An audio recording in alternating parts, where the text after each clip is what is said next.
Minhas queridas irmãs, meus queridos irmãos, onde estiverem agora, que o nosso bom Deus vos guarde. É com alegria imensa que recebemos o convite para, na noite de hoje, darmos continuidade ao estudo do Evangelho segundo o Espiritismo, realizado no Grupo Espírita de Petrolina desde a sua fundação. E não seria esse momento de pandemia que iria nos impedir, já que o progresso nos trouxe a oportunidade de, através dos meios de comunicação, das redes sociais, nós darmos continuidade a esse trabalho. A difusão do Evangelho de Jesus é fundamental, principalmente nesse momento crítico que a humanidade atravessa. Meu nome é Sócrates e teria o prazer nesta noite de tratar aqui com os irmãos e as irmãs o capítulo 26 do Evangelho segundo o Espiritismo. Dai gratuitamente o que gratuitamente recebeste. Inicialmente, vamos, como é de praxe, elevar os nossos pensamentos em gratidão ao nosso Pai Celestial, pela oportunidade que Ele nos concedeu de estarmos aqui nesta presente reencarnação, passando por esse momento tão grave na história da humanidade, onde um inimigo invisível, de forma avassaladora, fez com que todos nos recolhêssemos, quedados, com a inquietação, com o medo da contaminação. Mas é importante que nós, trabalhadores do Evangelho de Jesus, tenhamos a consciência da responsabilidade que nos compete nesse momento, de com o pensamento ligado ao nosso Pai Celestial, estarmos espalhando a esperança, a perseverança, a confiança na providência divina. Porque esta pandemia é um mal que se fez necessário. E nós te glorificamos, Senhor, pela oportunidade de sermos nós, neste momento, trabalhadores do Teu Evangelho, vivendo essa realidade, mas levando o conforto, levando a esperança, o refrigério, àqueles que se encontram desesperançados, os que estão deserdados da fé. Que a Tua paz esteja em nós, Senhor, intuindo-nos, inspirando-nos nesse momento, para que façamos aquilo que nos compete. Assim seja. Bem, no Evangelho de Mateus, no capítulo 10, versículo 8, Jesus fez a seguinte exortação aos seus discípulos. Ele havia reunido os seus discípulos e, dentre as várias reuniões, essa daí ficou bem emblemática porque foi aquela em que Jesus os encarregou de dar continuidade à tarefa, mas trazendo uma lição que se arrasta ao longo dos milênios, para que nós ainda hoje reflitamos sobre ela. Jesus disse: curai os doentes, limpai os leprosos, ressuscitai os mortos, expulsai os demônios, dai gratuitamente o que gratuitamente recebeste. Vejam a exortação que Jesus faz, chamando a atenção aos discípulos para o compromisso que eles estavam investidos de manifestar a graça, o dom da mediunidade junto aos irmãos de sua época, demonstrando que a misericórdia de Deus nunca nos desamparou e que sempre Deus nos enviou criaturas dotadas dessa capacidade de, através das suas faculdades mediúnicas, poder trazer o lenitivo, interagindo entre os dois planos, levando a cura àqueles que estão enfermos, a cura no campo físico e no campo psíquico, procurando ressuscitar os mortos no sentido simbólico de trazer a vida àqueles que estão desesperançados, deserdados da fé. Aqueles que perderam a fé em Deus e continuam vivendo, segundo a irmã Sheila, é algo terrível para a criatura. Então a responsabilidade de restituir na criatura o desejo de viver, o ânimo para a vida.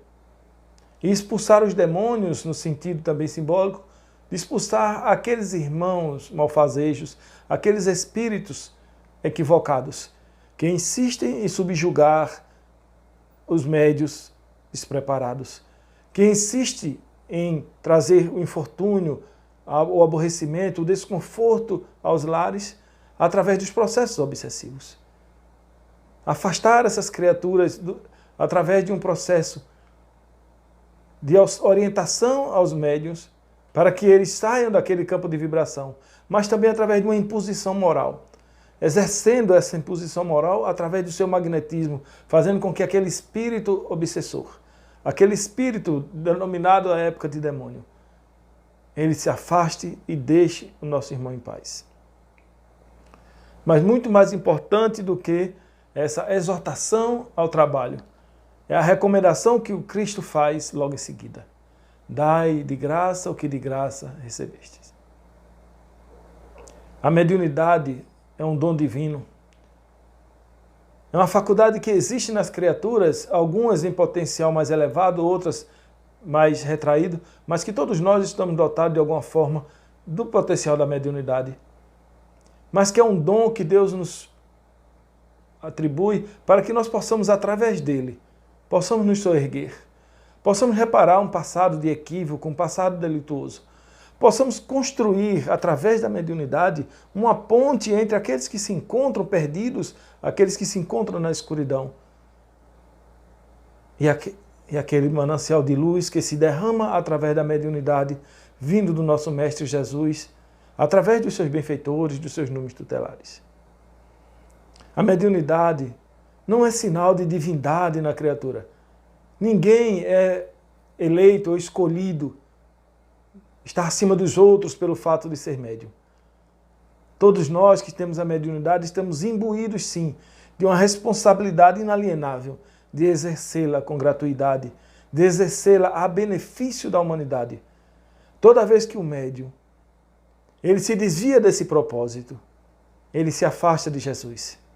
Ele se afasta das leis de Deus. A mediunidade passa a existir nele, a faculdade mediúnica, mas não mais a serviço do amor, não mais a serviço do bem. Ele se torna um joguete nas mãos de espíritos inferiores, espíritos maldosos, mal intencionados, que irão manipulá-lo, irão seduzi-lo, irão arrastá-lo para o fundo do poço.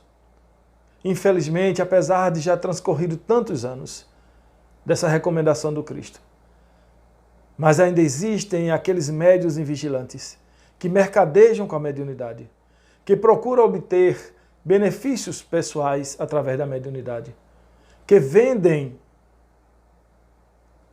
os seus serviços, procurando o enriquecimento através de algo que não lhe pertence, porque a mediunidade, apesar da faculdade estar no médium, mas ela não existe apenas em função do médium. Porque são os espíritos que se manifestam através dele. E na hora que você busca essa obtenção de vantagens pessoais, você está sendo leviano. Porque você está usando de um recurso divino para algo que não é mérito exclusivamente seu. No item 92 do Livro dos Médiuns, Allan Kardec deixou bem claro como funciona o mecanismo da mediunidade. A mediunidade, ela, para ocorrer o fenômeno mediúnico, não é apenas a vontade do médium. Chico Xavier também já dizia isso, que a mediunidade é um telefone que toca de lá para cá. Mas Allan Kardec ele foi muito mais preciso quando ele afirma que para que o fenômeno mediúnico ocorra, há necessidade de que haja a faculdade mediúnica no médium com a possibilidade, com a ostensividade para que aquele fenômeno possa ocorrer. Mas isso só não basta. É preciso que haja também um espírito comunicante que possa e queira se comunicar. Mas existe aí um fator acima destes dois, que é a permissão do plano superior.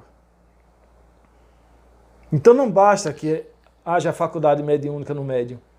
Não basta que o espírito queira se comunicar. Também tem que existir a permissão do plano superior. Aí vocês podem me perguntar, e por que os espíritos superiores permitem que os médiuns mercadejem Porque os espíritos superiores permitem que eles se imiscuam com os espíritos levianos e zombeteiros. Porque eles não vão interferir no nosso livre-arbítrio. Porque não é a atribuição deles tomar decisões em nosso lugar. As nossas escolhas também fazem parte de um direito nosso. Então o indivíduo que mercadeja com a sua mediunidade, ele fez a sua escolha. O que os espíritos superiores vão fazer é deixar que ele caminhe na direção do erro, para que ele sinta as dores das consequências da escolha mal feita. No livro Os Mensageiros, no capítulo 8, está lá relatado o desastre de Acelino. Aqueles que gostam e estudam as obras de André Luiz devem recordar este trecho, onde Acelino, em conversa com André Luiz, com Vicente e com Otávio, no momento em que eles escutavam vários espíritos, esse grupamento, né, André Luiz e Vicente estavam sob a orientação de Otávio, e na hora que Acelino se apresenta para conversar com eles, Acelino relata, não vou aqui estender todos os detalhes, mas relata a situação penosa que atravessou. Aos 20 e poucos anos de idade, ele passou toda a sua encarnação sob o amparo e a proteção dos espíritos benfeitores. A sua programação reencarnatória foi cuidada, acompanhada, orientada por um espírito de alta elevação, compreendendo as capacidades que existiam em Acelino de vir para a Terra com a missão no campo da mediunidade e exercer bem seu papel. Mas Acelino, quando a mediunidade surge nele, quando ela começa a se manifestar, porque a mediunidade ela tem essa característica. Muitas vezes surge na infância, pode surgir na juventude, na idade adulta, até mesmo na velhice.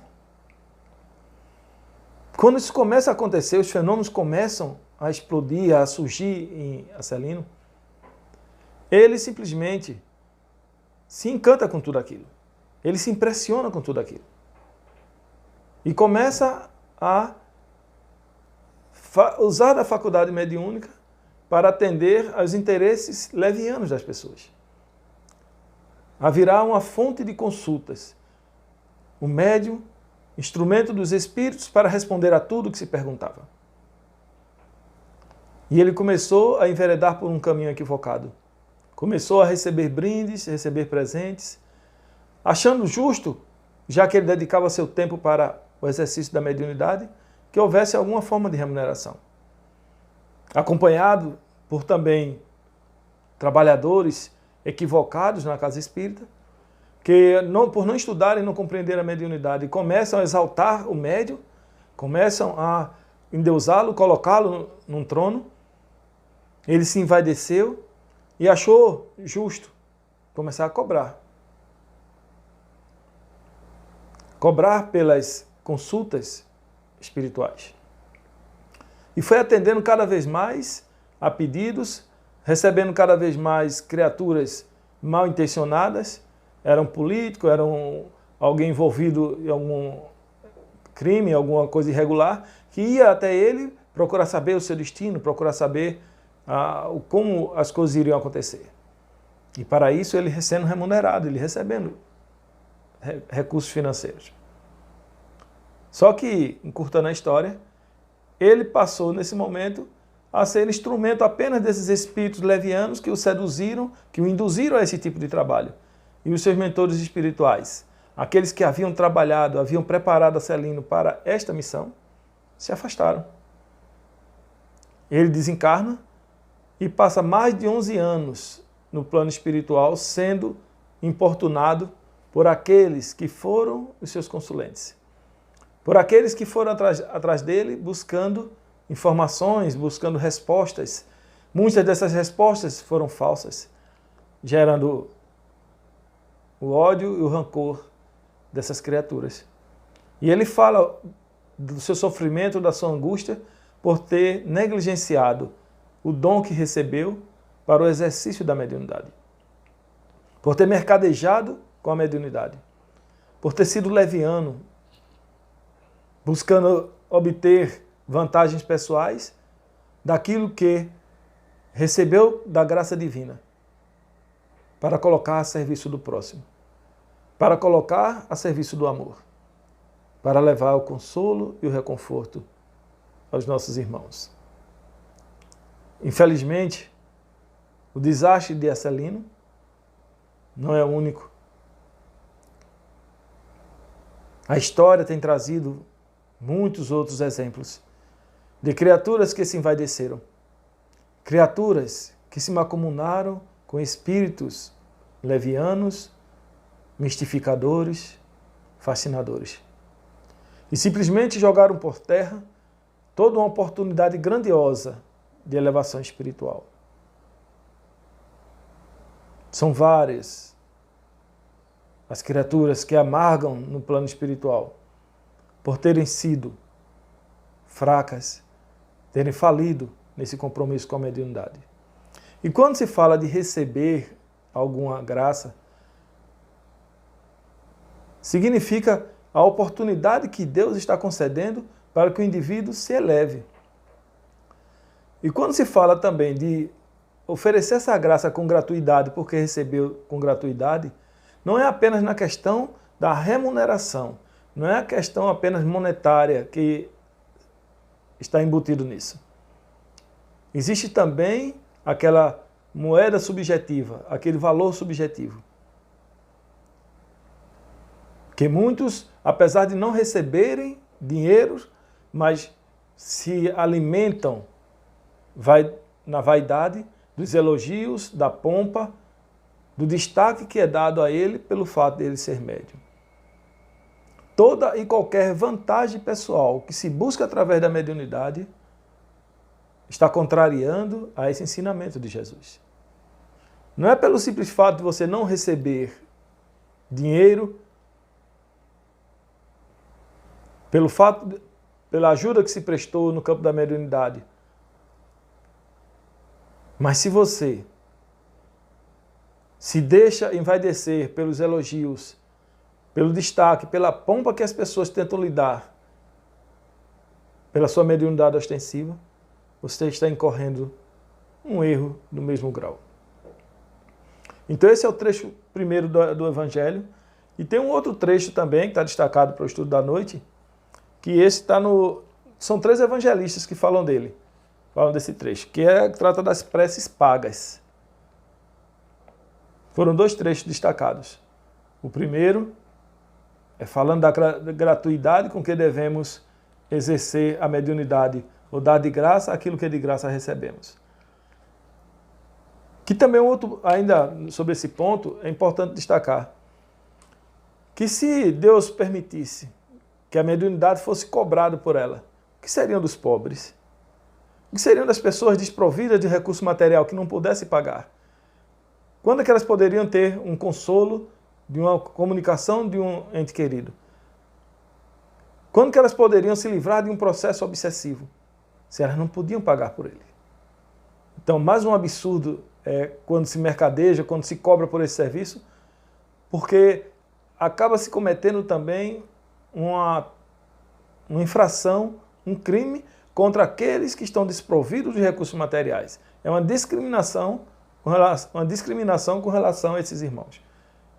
Deixando mais clara ainda a intenção de Jesus, que ele e seus discípulos saíram caminhando e realizavam esses fenômenos, realizavam esses prodígios e jamais foram remunerados, jamais receberam benefício qualquer. Na continuidade desse trecho de Mateus, Jesus ainda alerta que não levarão nem ouro nem prata, nem mesmo o bronze em seus cintos, nem alimento em seus alforjes, nem o percate de seus pés. Vejam só, é para ir na simplicidade, é para exercer com o máximo de naturalidade. Não cobrar por nada daquilo que estava sendo oferecido como instrumento da elevação espiritual. O outro trecho, me permitam aqui a leitura de uma passagem do Evangelho, porque são 3 evangelistas, São Lucas, São Marcos e São Mateus, que trazem esse mesmo trecho que está destacado aqui no Evangelho, preces pagas. Guardai-vos dos escribas que ostentam passeando com longas túnicas, que gostam de ser saudados nas praças públicas, de ocupar as primeiras cadeiras nas sinagogas e os primeiros lugares nas festas, que sob pretexto de longas preces, devoram as casas das viúvas.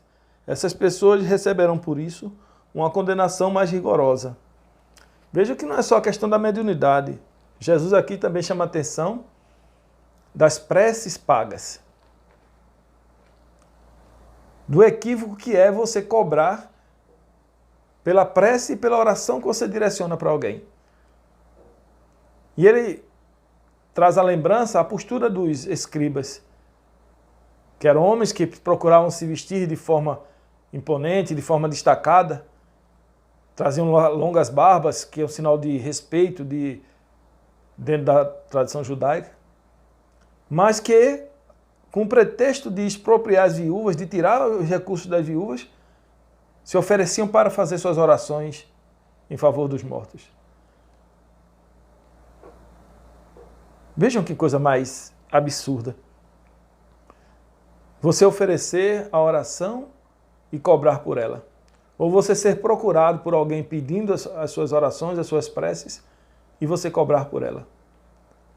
Além de ser uma infração com relação a esse ensinamento de Jesus, também existe um outro problema que se causa, que é você criar no outro a ideia de que ele também não pode orar, de que basta que ele pague para que alguém ore por ele.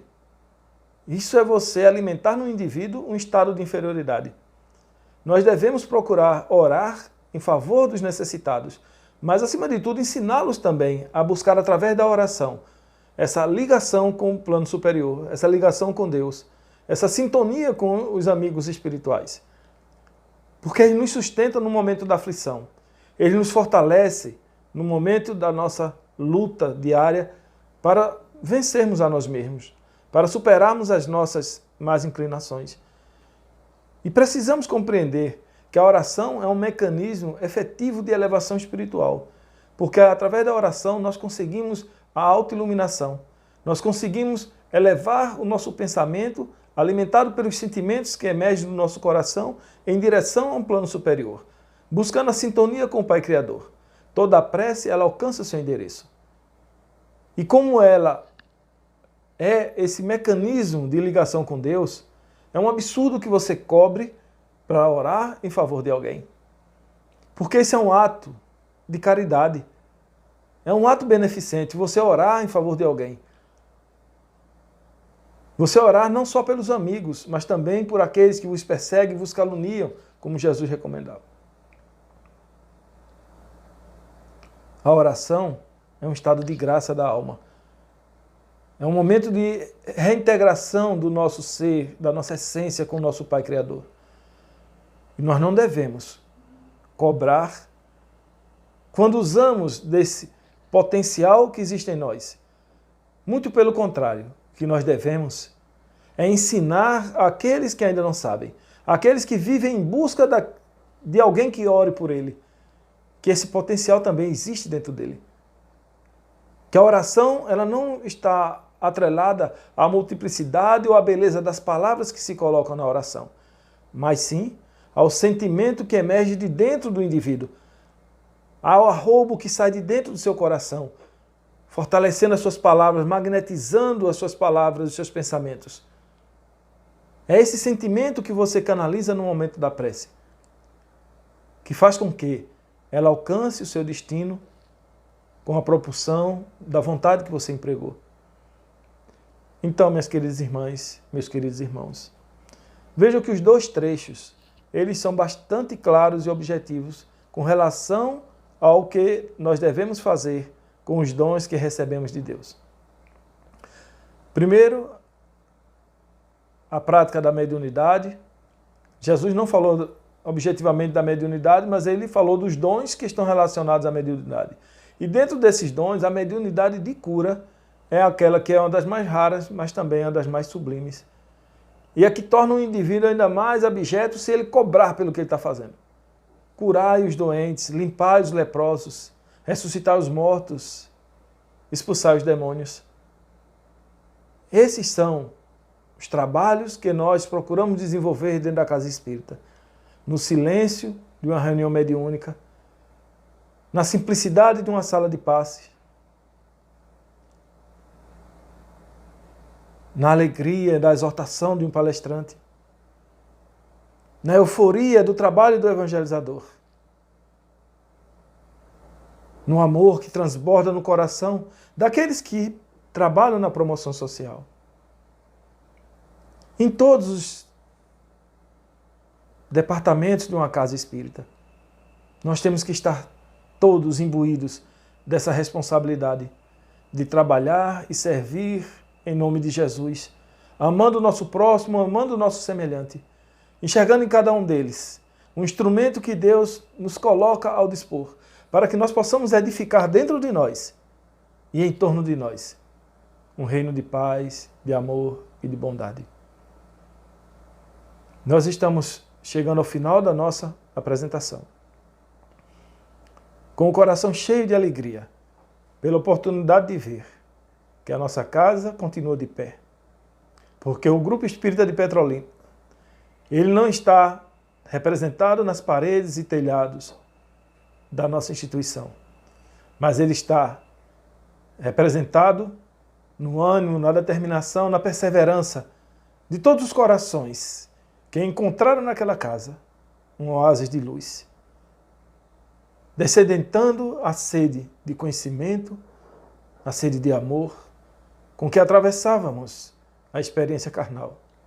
Jesus nos oportunizou conhecer esta casa e, através dela, trabalharmos em seu nome.